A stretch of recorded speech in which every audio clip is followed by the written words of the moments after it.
38 degree by cos 52 degree. तो इसको बनाने के लिए सबसे पहले हम 2 साइन को ऊपर में लिख देते हैं, यहाँ पे 2 साइन 38 और बाई यहाँ पे कॉस को हम साइन में बदल देते ताकि दोनों आपस में कट जाए। तो साइन में बदलने क्या करेंगे हम, इसको लिख सकते हैं कॉस साइन 90 माइनस क्या हो जाएगा 38। तो यहाँ पे हम क्या हो जाएगा साइन, यहाँ सॉरी 2 साइन 38 बाई साइन 38, ये दोनों आपस में कट जाएगा, बचेगा क्या 2। तो इसका आंसर हो जाएगा ऑप्शन नंबर ए। अब बढ़ते हैं नेक्स्ट क्वेश्चन की तरफ। नेक्स्ट क्वेश्चन के 1 + 10 स्क्वायर बराबर होता है। तो 1 + 10 स्क्वायर बराबर, इसका आंसर हो जाएगा आपका ऑप्शन नंबर ए हो जाएगा, यानी सेक स्क्वायर होता है। 1 + 10 स्क्वायर करेंगे तो ऑप्शन नंबर आपका क्या हो जाएगा सेक, यानी ऑप्शन नंबर आपका ए राइट हो जाएगा। ये फॉर्मूला का मैथ है। उसके बाद क्वेश्चन में 5वां क्वेश्चन है कि लगातार 3 अभाज्य संख्याओं का मौसो है। तो अभाज्य संख्या पहले सबसे पहले तो अभाज्य किसको कहते हैं, जो अपने आप से कटे और सिर्फ एक से कटे, उसके अलावा किसी से नहीं कटे। तो अभाज्य संख्या जितना भी होगा उसका मौसो क्या हो जाएगा आपका हमेशा एक ही होगा। तो ऑप्शन नंबर आपका यहाँ पे ए राइट हो जाएगा। उसके बाद क्वेश्चन नंबर 6 देख पा रहे आप लोग कि युगपत समीकरण 2x + 3y = 5 और 4x + 6y = 9। तो इसको आपको ऑप्शन चुनना है। तो इसका ऑप्शन जो जाएगा ऑप्शन नंबर ए यानी असंगत। तो असंगत कैसे होगा, सबसे पहले हम लिखते हैं यहाँ पे 2x + 3y = 5 हो गया, और दूसरा समीकरण क्या है कि 4x + 6y = 9। तो 4x + 6y = 9 है। तो इसके लिए हम पहले 2 कॉमन लेंगे इसके लिए। तो ये क्या हो जाएगा 2x हो जाएगा, और प्लस में यहाँ पे 6y तो क्या होगा 3y, और बराबर में क्या है 9, तो यहाँ पे हम 9 लिख देंगे। उसके बाद यहाँ पे हम इसको जो 2 को इधर ले जाएंगे बराबर के, तो उसमें क्या हो जाएगा बटे में जाएगा 2x + 3y = 9/2 हो जाएगा। अब यहाँ पे देखिए इसका 2x और इसमें भी 2x है, इसका भी 3y और इसमें भी 3y है। मतलब फॉर्मूला क्या हुआ a1/a2 = b1/b2। लेकिन लास्ट में आप यहाँ पे देख पा रहे हैं कि यहाँ पे क्या है 5 है बराबर में, लेकिन इसके बराबर में क्या है 9/2 है। तो यहाँ पे क्या हो गया मतलब does not equal to c1/c2। जब formula a1/a2 = b1/b2 does not equal to c1/c2 रहता है, तो उसका मान क्या होता है ऑप्शन नंबर यहाँ पे ए हो जाएगा। उस हिसाब से यानी असंगत कहते हैं उसको, हम क्या कहते हैं असंगत। ऑप्शन नंबर यहाँ पे ए राइट हो जाएगा। उसके बाद क्वेश्चन नंबर 7वां देख पा रहे हैं आप लोग कि वृत्त का केंद्र O है। एक वृत्त है, जैसे मान लिया हम यहाँ पे वृत्त बना लिया, उसका केंद्र को हम O मानते हैं। O है बिंदु P से खींची गई 2 स्पर्श रेखा PA और PB एक दूसरे को से 80 डिग्री के कोण पर झुकी है। तो POA का मान निकालना है। तो यहाँ पे एक वृत्त बना लिया, उसके बाद एक यहाँ पे बिंदु बना जिसका हम मान रख देते हैं PA है। उसके बाद 2 स्पर्श रेखा खींचे गए, एक यहाँ पे PA से टकरा गया यहाँ पे, और दूसरा है जो है PB से टकराता है यहाँ पे। ये PA और PB हो गया। उसके बाद बोलता है एक दूसरे पर 80 डिग्री कोण पे झुकी हुई है। तो ये जो झुकी हुई है 80 डिग्री पे कोण पे झुकी है। अब बोलता है POA का मान निकालना। तो यहाँ पे P और O और यहाँ पे A, इसका मान निकालना है। तो निकालने के लिए हम क्या करेंगे, यहाँ पे 80 जो था ये अब आधा हो गया, आपका 40 बन गया ये, क्योंकि हम बीचों बीच एक लाइन जो गया है, तो यहाँ पे इधर 40 हो गया उधर 40 हो गया, तो ये कोण हो गया आपका 40। और यहाँ पे जो हमेशा जानते हैं कि स्पर्श रेखा के बीच जो कोण बनता है वो हमेशा 90 डिग्री का बनता है। तो 90 और 40 को जोड़ेंगे तो कितना हो जाएगा 130 हो जाएगा। अब यहाँ पे देखेंगे गौर से, तो POA एक त्रिभुज है, और त्रिभुज में कितना डिग्री कोण बनता है तो 180 डिग्री का कोण बनता है। अब 180 में 2 कोण मिला के 130 हुई, तो और चाहिए कितना, तो आपको चाहिए 50। तो मतलब इसका ऑप्शन क्या हो जाएगा, ऑप्शन नंबर यहाँ पे ए राइट हो जाएगा 50 डिग्री। साथ तक क्या होगा ऑप्शन नंबर ए आपका सही हो जाएगा। उसके बाद क्वेश्चन नंबर बढ़ते हैं 8वें तरफ की तरफ, और क्वेश्चन की बिंदु -8,6 किस चतुर्थांश में स्थित है। तो आसान सा क्वेश्चन है, इसका आंसर हो जाएगा ऑप्शन नंबर बी यानी द्वितीय चतुर्थांश। तो यहाँ पे जैसे ये होता है x, ये भी होता है x, ये होता है y और ये होता है y। तो इसको इधर माइनस वाला होता है, इधर ये माइनस वाला होता है, और इधर प्लस वाला, और इधर भी है प्लस वाला। तो पहला में क्या होता है प्लस प्लस, दूसरा में माइनस प्लस, और तीसरा में माइनस माइनस, और चौथा में माइनस प्लस और माइनस। तो यहाँ पे देखिए क्या है -8,6। तो -8 के लिए पहले क्या है माइनस आया, उसके बाद दूसरा में क्या है प्लस है। तो माइनस और प्लस किस चतुर्थांश में, तो दूसरा में। तो ऑप्शन नंबर आपका क्या हो जाएगा 2 यानी बी सही हो जाएगा। ये इसको कहते हैं पहला, इसको कहते हैं दूसरा, और इसको कहते हैं तीसरा, और इसको कहते हैं चौथा।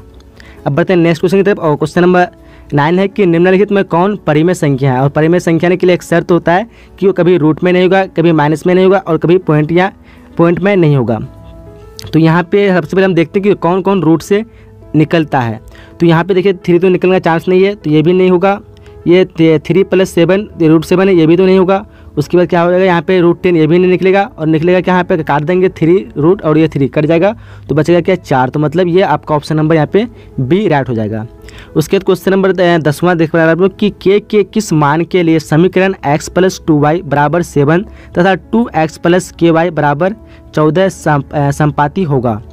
तो इसमें हम क्या के का मान रखेंगे, दोनों आपस में बराबर हो जाएगा। तो सबसे पहले यहाँ पे देखिए, अगर के का मान अगर यहाँ पे हम 4 रखते हैं तो देखिए x + 2y = 7, अगर के का मान 4 रखेंगे तो यहाँ पे क्या हो जाएगा, दूसरा समीकरण 2x + 4y = 14। अब इसमें हम कॉमन लेंगे 2, तो क्या हो जाएगा x + 2y = 14। अब यहाँ 2 से काटेंगे कितना होगा 7, तो मतलब क्या हुआ x + 2y = 7, और यहाँ पे समीकरण एक पहला क्या है x + 2y = 7, मतलब यहाँ पे के का मान क्या हो जाएगा 4, ऑप्शन नंबर सी राइट हो जाएगा।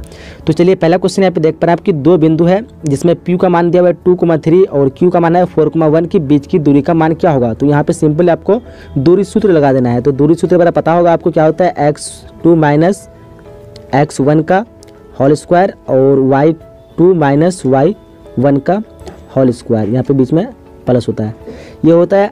या फिर आप यहाँ पे x1 - x2 भी लिख सकते हैं, कोई फर्क नहीं पड़ता, आंसर दोनों का सेम आएगा। तो x2 का मान कितना दिया हुआ है, यहाँ पे 4 दिया हुआ है, और -x1 का मान 2, तो इसको 4 - 2 का स्क्वायर कर देंगे, और प्लस y2 का मान दिया हुआ है 1 और y1 का मान दिया हुआ है 3, तो 1 - 3 का हम यहाँ पे स्क्वायर कर देंगे, इस पर रूट चला दीजिए। अब 4 में 2 जाएगा, क्या हो जाएगा 2, तो 2 का स्क्वायर हो जाएगा, और यहाँ पे 1 में 3 जाएगा तो -2, तो यहाँ पे -2 का स्क्वायर कर दीजिए, और ऊपर रूट चल जाएगा। अब यहाँ पे हम इसको जोड़ेंगे, तो इधर लिख लेते हैं, 2 का स्क्वायर क्या हो जाएगा 4 हो जाएगा, और प्लस यहाँ पे -2 का स्क्वायर क्या हो जाएगा, इसका भी 4 हो जाएगा, क्योंकि माइनस का स्क्वायर करेंगे तो प्लस हो जाएगा, तो यहाँ पे इस पर रूट चल जाएगा। तो 4 और 4 जोड़ेंगे तो कितना हो जाएगा 8। अगर इसको टुकड़ा करेंगे तो 4 × 2 लिख सकते हैं, जिसमें से 4 रूट से बाहर निकल जाए, तो 4 रूट से बाहर निकल 2 हो जाएगा, और रूट में 2 रह जाएगा, तो 2√2। आप देखेंगे 2√2 किधर आंसर है इसका। तो यहाँ पे ऑप्शन देख पा रहे हैं, ऑप्शन नंबर ए यानी 2√2 आपका आंसर सही हो जाएगा। क्वेश्चन नंबर दूसरा है कि निम्नलिखित में कौन अपरिमेय संख्या नहीं है। निम्न में कौन अपरिमेय नहीं है, तो यहाँ पे देख पाए आप लोग, इसका आंसर डी होगा, यानी 75 √75/√48। वो कैसे होगा, क्योंकि यहाँ पे जो 7 ये भी रूट से बाहर निकलेगा, ये भी नहीं निकलेगा और ये भी नहीं निकलेगा, तो आपका यानी कैसे निकलता। देखिए सबसे पहले हम इसको 75 को टुकड़ा करेंगे तो 25 × 3 लिख सकते हैं ये रूट में, और इसको 48 को टुकड़ा करेंगे तो क्या आएगा 16 × इसको भी 3 लिख सकते हैं, ये हो जाएगा। अब यहाँ पे 25 का हम इसको रूट से बाहर निकालेंगे तो वो हो जाएगा आपका 5, और ऊपर क्या हो जाएगा √3, और नीचे 16 का स्क्वायर निकालेंगे, मतलब 16 का रूट निकालेंगे तो हो जाएगा 4, और यहाँ पे नीचे में भी रहेगा √3। अब यहाँ पे दोनों √3 कट जाएगा, बचेगा 5/4 जो कि 5/4 जो कि p/q के रूप में है, तो इसलिए ऑप्शन नंबर आपका यहाँ पे डी राइट हो जाएगा। नेक्स्ट क्वेश्चन नंबर तीसरा क्वेश्चन के 2 क्रमिक सम संख्याओं का HCF होता है। तो HCF क्या है, तो क्रमिक सम संख्या, तो पहला 2 हो गया और दूसरा 4 हो गया, इन दोनों का HCF निकालेंगे तो HCF आपका क्या हो जाएगा, आंसर 2 हो जाएगा, ऑप्शन नंबर बी राइट हो जाएगा। HCF आपको शायद निकालना होगा, तो निकालना आता होगा तो ऑप्शन आप HCF वहाँ से निकाल लीजिए, 2 और 4 का ऑप्शन HCF क्या होगा, बी आंसर हो जाएगा। क्वेश्चन नंबर चौथा क्वेश्चन के बहुपद x² - 4x + 1 के मूलों का योग होता है। तो आपको पता होगा कि शून्य कि बहुपद के मूलों का योग बराबर होता है -b/a, या फिर इस तरह भी याद रखेंगे -x का गुणांक बटे x² का गुणांक।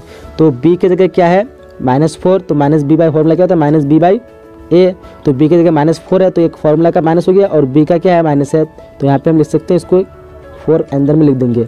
उसके a की जगह क्या है, a की जगह यहाँ पे देख पा रहे हैं तो 1 है, x के साथ कुछ नहीं तो 1 है, तो लिख सकते हैं इसको 1। अब यहाँ पे गुना करेंगे हम तो माइनस × माइनस क्या हो जाएगा प्लस, और यहाँ पे 4 रहने देंगे 4/1, तो 4/1 बराबर क्या होता है वही 4 था, प्लस में 4 जाएगा, तो आंसर में आपका बी यहाँ पे राइट हो जाएगा। नेक्स्ट क्वेश्चन नंबर 5वां क्वेश्चन की द्विघात समीकरण 3x² - 2x + 1/3 = 0 है, इसके विवेचक का मान निकालना है। तो विवेचक का मान निकालने के लिए हम विवेचक को d से दर्शाया था, तो d बराबर होता है b² - 4ac। आप यहाँ पे देख पा रहे हैं b की जगह क्या है 2 है, तो माइनस हम 2 का स्क्वायर लिख सकते हैं, उसके बाद -4, उसके बाद a की जगह देख पा रहे हैं आप लोग 3 है, तो हम यहाँ पे 3 लिख सकते हैं, और c की जगह देख पा रहे हैं 1/3 है, तो हम यहाँ पे गुना में 1/3 कर देते हैं। अब यहाँ पे 3 गुना में तो दोनों कट जाएगा। आप यहाँ पे 2 का स्क्वायर करेंगे -2 का स्क्वायर तो प्लस में जाएगा 4 और ये माइनस है और इसमें क्या आ जाएगा ये 4 गुना करेंगे 1 से तो वही 4 आएगा तो 4 4 4 में 4 जाएगा तो क्या हो जाएगा 0 हो जाएगा बराबर 0। तो विवेचक इसका क्या हो गया आंसर आपका यहाँ पे 0 आंसर ए सही हो जाएगा। ऑप्शन नंबर ए राइट होगा उसका। क्वेश्चन नंबर 6 क्वेश्चन है कि बहुपद 4x square minus 4x plus 1 के मूलों का गुणनफल होगा। तो बहुपद के मूलों का गुणनफल बराबर होता है c बाई ए, जिसको हम कह सकते हैं अचर पद बटे x स्क्वायर का गुणांक। तो यहाँ पे c देखिए c के क्या है 1, तो हम लिख सकते हैं 1। अब a के मतलब x स्क्वायर का गुणांक, तो a के क्या है 4, तो हम लिख सकते हैं 1/4। तो आंसर नंबर आपका क्या हो जाएगा ऑप्शन नंबर सी राइट हो जाएगा। उसके बाद क्वेश्चन नंबर 7वां क्वेश्चन कि यदि वर्ग का विकर्ण 16√2 सेमी है तो वर्ग की भुजा की लंबाई होगी। तो वर्ग का विकर्ण बराबर पता होगा शायद आपको, तो वर्ग का विकर्ण बराबर होता है √2 इंटू भुजा होता है। वर्ग का विकर्ण बराबर √2 इंटू भुजा होता है। अब यहाँ पे सिंपली हम लिख सकते हैं कि वर्ग का विकर्ण कितना है 16√2 दिया हुआ है, तो 16√2 बराबर हम लिख सकते हैं √2 इंटू भुजा। अब यहाँ से 2 काट देंगे तो क्या 16 बराबर भुजा, तो आप यहाँ पे भुजा आपका क्या आंसर हो जाएगा 16। ऑप्शन नंबर बी राइट हो जाएगा 16 सेमी। नेक्स्ट क्वेश्चन जो क्वेश्चन नंबर 8वां क्वेश्चन के प्रथम 3 लगातार प्राकृतिक संख्याओं का माध्य होगा। तो प्रथम 3 लगातार पहला 1 है, दूसरा 2 है, तीसरा 3 है। तो इन दोनों का माध्य निकालने के लिए तीनों को जोड़ देंगे, 3 और 2 5, 5 और 1 6, तो 6 बट्टे कितना अंक है 1 2 3, तो 3 अंक भाग दे देंगे तो हो जाएगा 3 दूने 6। तो ऑप्शन आपका क्या हो जाएगा बी राइट होगा, यानी प्रथम 3 प्राकृतिक संख्याओं का माध्य 2 का ऑप्शन नंबर आपका बी राइट हो जाएगा।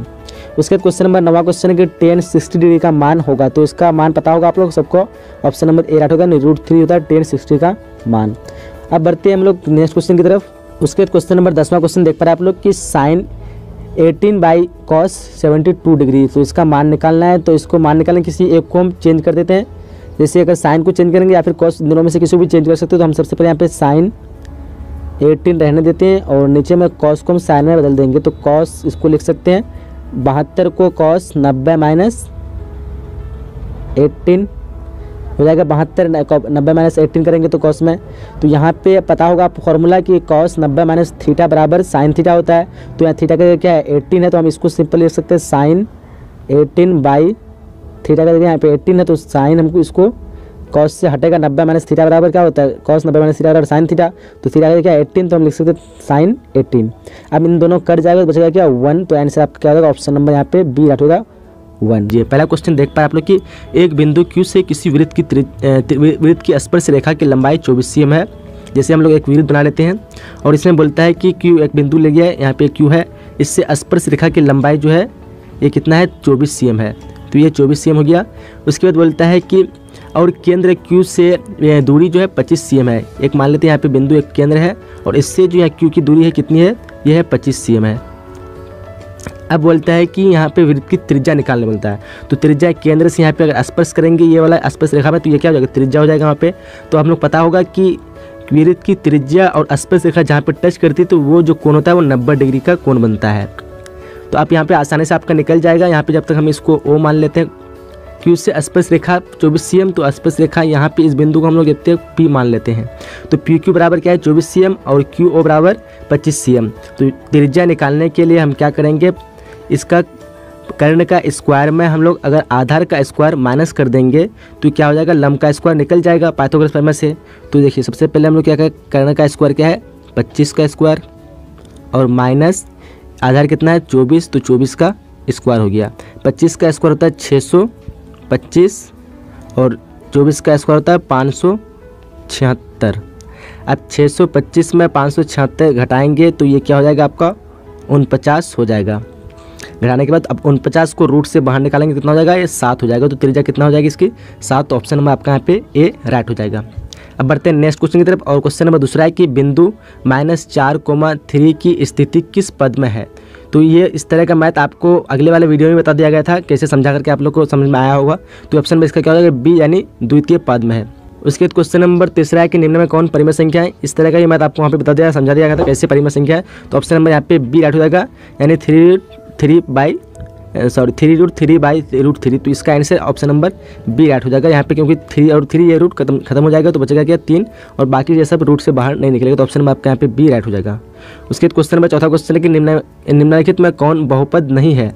तो इन चारों में बहुपद नहीं है तो ये हो जाएगा ऑप्शन नंबर सी। यहाँ पे ये बहुपद नहीं है, बाकी तीनों है, तो ऑप्शन नंबर आपका यहाँ पे सी राइट हो जाएगा। उसके बाद क्वेश्चन नंबर पाँचवा क्वेश्चन देख पा रहे हैं कि यदि tan थीटा बराबर √3 तो थीटा का मान क्या होगा। तो आप लोग पता होगा, याद होगा, ऑप्शन नंबर इसका डी जगह 60 डिग्री होता है, थीटा का मान कितना हो जाएगा 60 डिग्री अगर √3 रहता है तो। उसके बाद क्वेश्चन नंबर छठा है कि cos 60 degree plus 1 by cos 60 degree minus 1। तो इसके लिए हम सबसे पहले मान बैठा देते हैं। cos 60 डिग्री का मान क्या होता है 1/2 प्लस 1 और नीचे में क्या है इसका भी वही हो जाएगा 1/2, यहाँ पे क्या हो जाएगा -1 हो जाएगा। तो यहाँ पे हम पहले इसका एलसीएम करेंगे तो क्या हो जाएगा एलसीएम 2 हो जाएगा और यहाँ पे 1 + 2 हो जाएगा और इसी तरह इसका क्या हो जाएगा 1 - 2 बाई एलसीएम इसका भी 2 हो जाएगा। तो 1/2 जाएंगे तो कितना हो जाएगा 3/2 और यहाँ पे अगर 1/2 आएंगे तो क्या हो जाएगा -1/2। यहाँ बीच में क्या है एक भाग है। तो अब इस ये भाग को करने के लिए हम सबसे पहले इसको गुना में बदल देते हैं 3/2, ये भाग 1/2 है तो इसको गुना में बदलने क्या करेंगे पलट देंगे गुना 2/-1 हो जाएगा ये। अब गुना करेंगे 3 दूने ये 6 हो जाएगा और बटे में क्या है 2 एकम 2 तो माइनस में ये 2 हो जाएगा। तो काटेंगे 2 तिया 6 लेकिन आया किसमें माइनस में, तो इसका आंसर -3 आंसर होगा। तो देखते हैं कौन सा टिक है यहाँ पे, ऑप्शन नंबर बी यानी -3 ऑप्शन सही हो जाएगा। उसके बाद क्वेश्चन में 7वां देख पाएंगे प्रथम 5 पूर्ण संख्याओं का माध्य होगा। तो प्रथम 5 1 हो गया, 2 हो गया, 3 हो गया, 4 हो गया और ये 5। तो टोटल को जोड़ेंगे तो कितना हो जाएगा 5 4 9 3 12 2 14 1 15। तो टोटल 15 हो गया आपका और 15 बटे टोटल संख्या कितना है 1 2 3 4 5 है। तो क्या करेंगे 5 से भगा देंगे 5 तिया 15। तो ऑप्शन आपका क्या हो जाएगा 3 राइट होगा, ऑप्शन नंबर यहाँ पे ए सही हो जाएगा। उसके बाद क्वेश्चन नंबर 8वां क्वेश्चन देख पा रहे हैं कि 2 वृत्तों के क्षेत्रफल का अनुपात 4:1 है तो त्रिज्याओं का अनुपात क्या होगा। तो जब भी इस तरह का मैथ रहेगा, अगर कि क्षेत्रफल का अनुपात रहता है तो वहाँ पे हम लोग रूट निकाल लेंगे उसका, अगर त्रिज्याओं का अनुपात रहता है तो वहाँ पे हम स्क्वायर कर देंगे। तो क्षेत्रफल का अनुपात है, त्रिज्या निकालने बोलता है तो 4 का रूट कितना होगा 2 और 1 का रूट वही नहीं होता। तो ऑप्शन नंबर आपका यहाँ पे बी राइट होता है। अगर यहाँ पे पूछता है कि 2 वृत्तों के त्रिज्याओं का अनुपात अगर 4:1 है तो क्षेत्रफल क्या होता है, तो इसका स्क्वायर तो 4 चुका 16 हो जाता है और 1 का स्क्वायर 1 तो 16:1 होता है अगर क्षेत्रफल पूछता तो इस तरह आप लोग को इसको ध्यान रखना है। उसके बाद क्वेश्चन नंबर 9वां क्वेश्चन की यदि अल्फा कोमा बीटा बहुपद fx x² plus x plus 1 के मूल है तो अल्फा प्लस 1/अल्फा प्लस 1/बीटा का मान निकालना है। तो इसको निकालने के लिए सबसे पहले लिख लेते हैं 1/अल्फा प्लस 1/बीटा। तो 1/अल्फा का हम इसको एलसीएम कर लेते हैं तो यह क्या हो जाएगा अल्फ़ा इंटू बीटा। अब यहाँ पे अल्फा खत्म हो गया एलसीएम में, बचेगा क्या बीटा। उसके बाद प्लस में यहाँ पे बीटा खत्म हो गया तो बचेगा क्या अल्फ़ा, तो यहाँ पे अल्फा लिख देंगे। तो alpha plus beta by alpha into beta. तो आप लोग पता होगा कि शून्यकों का योग यानी अल्फा प्लस बीटा बराबर क्या होता है -b/a। तो -b/a तो यहाँ पे b में देख पा रहे हैं आप लोग क्या है x है, तो x के जगह क्या हो जाएगा 1 कुछ छिपा हुआ है x के साथ तो क्या हो जाएगा -1/a के जगह क्या है ये भी क्या है 1 है तो क्या हो जाएगा 1 हो जाएगा।